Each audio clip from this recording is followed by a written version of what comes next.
నిన్ను వైరల్ చేయడం నాకు 2 నిమిషాల పని, కానీ నేను అలా చేయను. మా అమ్మ నాకు మాట చెప్పింది, మగాడికి పరువు పోయినా మళ్ళీ సంపాదించుకోవచ్చు, కానీ ఆడదానికి అలా కాదు.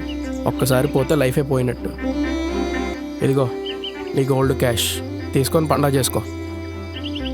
నీకు చాలా వాల్యూ ఇచ్చాను, వద్దనే ఫ్యామిలీ, కానీ నాకు ఈరోజు ఫ్యామిలీ లేకుండా పోయింది. ఏదో ఒక రోజు నా ఫ్యామిలీ నా పక్కనే ఉంటుంది. ఆ రోజు నేను చాలా హ్యాపీగా ఉంటాను. Thanks for the lesson. Bye.